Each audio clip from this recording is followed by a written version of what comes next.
Friends, welcome to லச்சன்ஸ் recipe. இன்றைக்கி நம்ம சேனலில் மாங்காய் முருங்கைக்காய் வச்சு தான் சாம்பார் செய்ய போகிறோம். ரொம்ப சிம்பிளாக ஈஸியாக இருக்கும். பிகினர்ஸ் கூட செய்யலாம்.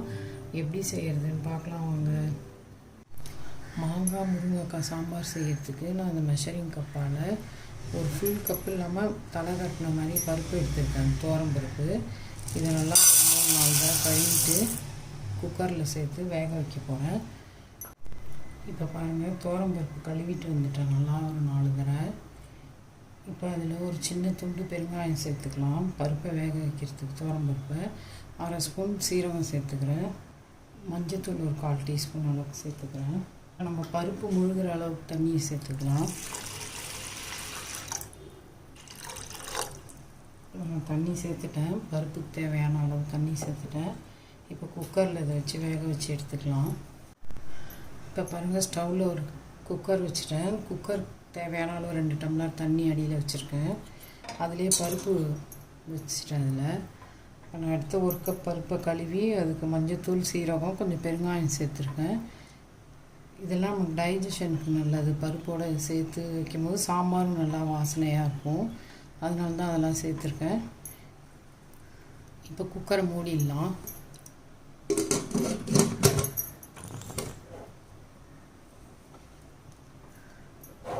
குக்கர் மூடியாச்சு. அதில் வெயிட்டரை போட்டுடலாம். ஸ்டவ் ஆன் பண்ணி ஒரு 4-5 விசில் வச்சு எடுத்துக்கலாம். அதுக்கு இப்போ பருப்பு வெந்துருச்சு. 4-5 விசில் வச்சு எடுத்தாச்சு. நீங்கள் உங்கள் பருப்புக்கு தகுந்த மாதிரி வச்சுக்கோங்க விசில்.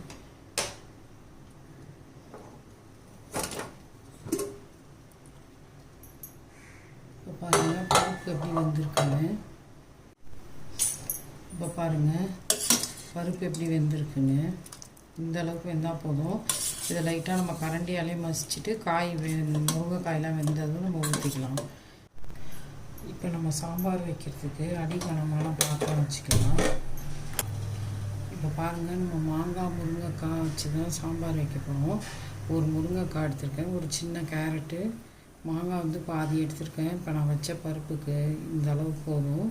வெங்காயம் ஒரு 15 சின்ன வெங்காயம் உரித்து வச்சுருக்கேன். கொஞ்சம் கருவேப்பிலை, ஒரே ஒரு பச்சை மிளகா, 2 குட்டி தக்காளி அரிஞ்சு வச்சுருக்கேன். இதுதான் இந்த சாம்பாருக்கு தேவையான பொருள். புளி பார்த்திங்கன்னா ஒரு நெல்லிக்காய் சைஸ் புளி ஊற வச்சு வச்சுருக்கேன். ஆனால் காஞ்சிடுச்சு. சாம்பார் தாளிக்கிறதுக்கு எண்ணெய் சேர்த்துக்கலாம். இப்போ பாருங்கள், கடாயில் எண்ணெய் சூடாயிடுச்சு. கடுகு சேர்த்துக்கிறேன், 1 டீஸ்பூன் கடுகு. உளுத்தம்பருப்பு 1 டீஸ்பூன் சேர்த்துக்கிறேன். 2 காஞ்ச மிளகா போட்டுக்கிறேன். கடுகு உளுத்தம்பருப்புலாம் போட்டது கடுகு வெடிக்க ஆரம்பிச்சிருச்சு. உளுத்தம்பருப்பும் செவந்து வந்துருச்சு. இதில் கொஞ்சோண்டு தூள் பெருங்காயம் சேர்த்துக்கிறேன். ஒரு 2 சிட்டிகை அளவு சேர்த்துருக்கேன். ஏன்னா ஏற்கனவே பருப்பு வேக வைக்கும் போதே கட்டி பெருங்காயம் சேர்த்துட்டேன். அதனால நீங்கள் அதில் கட்டி பெருங்காயம் சேர்க்கலன்னா இதில் இன்னும் கொஞ்சம் பெருங்காயம் சேர்த்துக்கோங்க.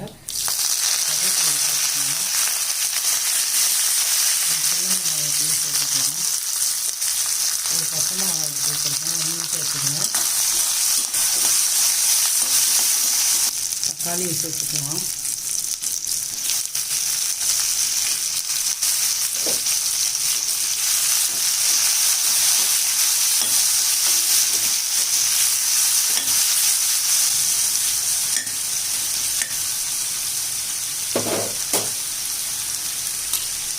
இப்போ அந்த கேரட் சேர்த்துக்கலாம். கேரட் முருங்கைக்காய் சேர்த்துக்கிறேன்.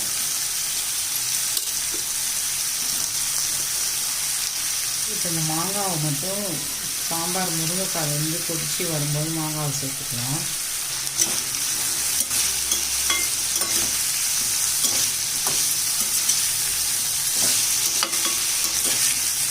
ரொம்ப வதக்க தேவையில்லை.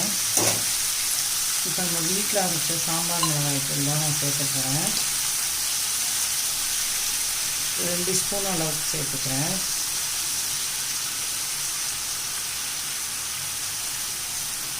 சாம்பாருக்கு தேவையான அளவு உப்பு சேர்த்துக்கலாம். 1 டீஸ்பூன் அளவுக்கு சேர்த்துருக்கேன்.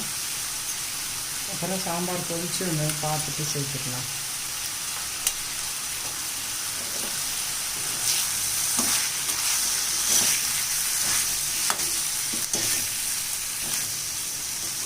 நான் சாம்பார் மிளகாய்த்தூளில் பார்த்திங்கன்னா இந்த பருப்பு அரிசிலாம் சேர்ப்பாங்க இந்த மிளகாத்தூளில் அரைக்கும் போது அதெல்லாம் எதுவுமே சேர்த்துக்கல. வெறும் 6-7 பொருள் தான் நான் சாம்பார் தூள் அரைப்பேன். அதுதான் இப்போ சாம்பார் பொடி. இப்போ மிளகாத்தூள் சேர்த்து ஒரு வதக்கி விட்டுட்டு ஒரு 1/2 கிளாஸ் தண்ணி சேர்த்துக்கோங்க.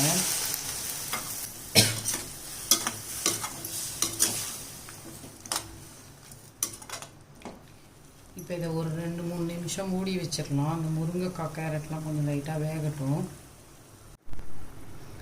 இப்போ பாருங்கள், சாம்பார் நான் தாளிச்சிருக்கோம். அந்த காயெல்லாம் வேகட்டும் வதக்கி. இப்போ முருங்கைக்காய் பார்த்திங்கன்னா ஒரு 3/4 வெந்துருச்சு. இப்போ நம்ம பருப்பு சேர்த்துக்கலாம். பருப்பு பாருங்கள், இந்த அளவுக்கு ரொம்ப மசிக்கக்கூடாது, அப்புறம் குழப்பம்னு ஆகும் சாம்பார்.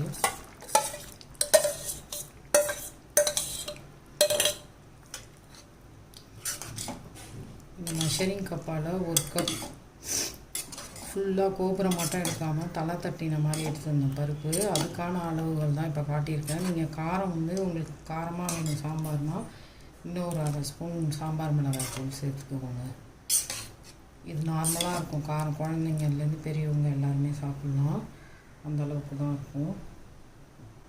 அந்த பருப்பு கிணத்தையும் அப்படியே கழுவி சேர்த்துக்கலாம் அதில் சாம்பாரில்.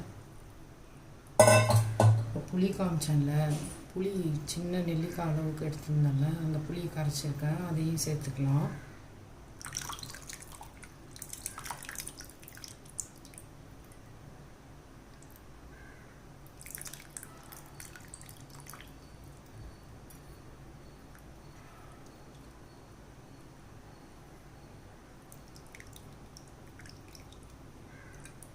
பாருங்கள், புளி சக்கை இவ்வளோ தான் இருக்குது பாருங்கள். அந்த அளவுக்கு ஊற்றினா போதும்.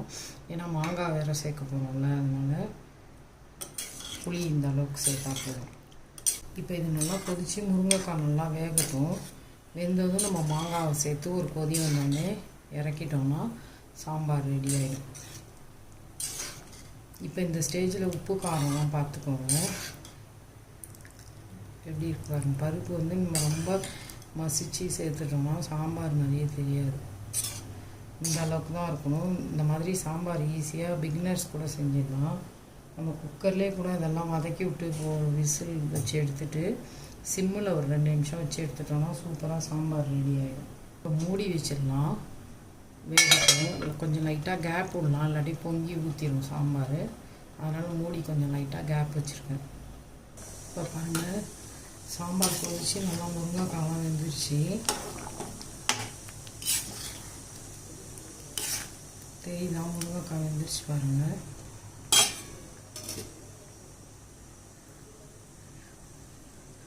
இந்த மாதிரி வெந்துருச்சு பாருங்கள் முருங்கைக்காய். இப்போ நம்ம மாங்காவை சேர்த்துக்கலாம். ஏன்னா மாங்காய் நான் வாங்கி அதனால தான் லாஸ்ட்டாக போட்டுக்கிட்டேன். இப்போ முருங்கைக்காலாம் வெந்துட்டதும் மாங்காவை போட்டாச்சு. மாங்காய் போட்டு ஒரு 3 நிமிஷம் கொதித்தோடனே சாம்பார் ரெடி ஆகிடும். ஆஃப் பண்ணிடலாம். நீங்கள் உங்களுக்கு இன்னும் கொஞ்சம் தண்ணியாக வேணும்னா தண்ணி கொஞ்சம் அப்போவே புளிலாம் ஊற்றுவோம்ல, அப்போவே கொஞ்சம் சேர்த்துக்கோங்க. இன்னும் ஒரு 1/2 டம்ளர் சேர்த்து கொஞ்சம் உப்பு பார்த்துட்டு போட்டுக்கோங்க. இப்போ மாங்காய் வேகட்டும். இப்போ மூடி வச்சிடலாம். ஒரு 3 நிமிஷத்துலேயே வெந்துடும் மாங்காய். மூடி வைக்கிறேன் லைட்டாக. இப்போ பாருங்கள், மாங்காய் போட்டு 3 நிமிஷம் ஆயிடுச்சு. நல்லா கொதிச்சு மாங்காவும் நல்லா வெந்துருச்சு பாருங்கள். சாம்பார் சூப்பராக ரெடி ஆகிடுச்சு. மாங்காய் முருங்கைக்காய் சாம்பார் காட்டும். மாங்காய் பாருங்கள் நல்லா வெந்து வந்துடுச்சு. இப்போ கொத்தமல்லி இலையை தூவி சாம்பார் ஆஃப் பண்ணிடலாம். ஸ்டவ் ஆஃப் பண்ணிவிட்டு கொத்தமல்லி இலையை தூவி இறக்கிடலாம். ரொம்பவே சிம்பிளாக ஈஸியாக நமக்கு மாங்காய் சாம்பார் ரெடி ஆகிடுச்சு. முருங்கைக்காய் மாங்காய் சாம்பார் ரெடி ஆகிடுச்சு. நீங்களும் இந்த மாதிரி செஞ்சு பாருங்கள், செம அருமையாக இருக்கும். சூப்பராக ரெடி ஆகிடுச்சு பாருங்கள் சாம்பார். பாருங்கள், சூப்பரான சுவையில் மாங்காய் முருங்கைக்காய் கேரட் போட்டு சாம்பார் ரெடி ஆகிடுச்சு. சின்ன வெங்காயம் போட்டு செய்யுங்க, சூப்பராக இருக்கும்.